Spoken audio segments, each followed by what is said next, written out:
In the last section, we created our service account and we downloaded a JSON file that contains some credentials for that service account.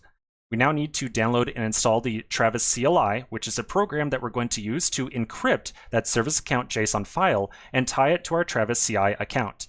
Remember, the entire idea behind this is that the JSON file we just downloaded, so this one right here, has some very sensitive information inside of it, and we do not want to expose it to the outside world from our GitHub account. All right, so to download and install the Travis CLI, we can go to github.com, blah, blah, blah, and download this thing and install it. However, there's just one little awkward thing about the Travis CLI, and that is that it requires Ruby to be installed on your local system. Now, if you are on a Mac OS machine, you're in luck because by default, Ruby is installed on Mac OS. However, if you are on Windows, well, life is a little bit harder. On Windows, installing Ruby is a little bit more challenging, and it's kind of a pain in the rear. Now, I would hate to have to go through the Ruby installation process with you if you're on Windows because it is a little bit of a pain and it takes a decent amount of time. But there is a little workaround that we can use. I want you to remember, what have we been doing in this entire course? We've been creating Docker images and containers. And the entire purpose of these containers is that we can very easily get some different environment up and running on our local machine with some very customized dependencies inside of that container. So I think that rather than trying to install Ruby locally on your machine, especially if you are on Windows, instead, let's try getting a Docker image that has Ruby pre-installed inside of it.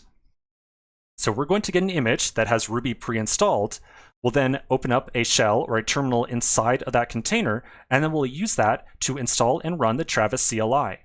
There's only a single command we have to run with Travis CLI, essentially, just the one command to encrypt that file that we care about. So we don't really need a persistent version of the Travis CLI to sit around because we just want to use it one time and then throw it away. So this would actually be a great use case where we could use a Docker container with Ruby already installed inside of it to install Travis CLI, use it to encrypt the file, and then throw the entire container away because we don't need it for anything else. So let's give this a shot. Now in this section, as we go through this process, we are going to be running a good number of commands. And so I wanted to put all the commands up here and all the different steps we're going to go through, just in case you are skipping through this video rather quickly. I want to make sure that you don't accidentally skip one of the commands inside of here. So I would almost recommend that you take a screenshot of this diagram right here, just to make sure that you nail each and every one of these commands. So the first thing that we're going to do is execute a Docker run command. The image that we're going to be running is Ruby version 2.3. And then at the same time, we're going to start up a shell inside there, and we're also going to set up a volume. The purpose of the volume right here is to eventually get the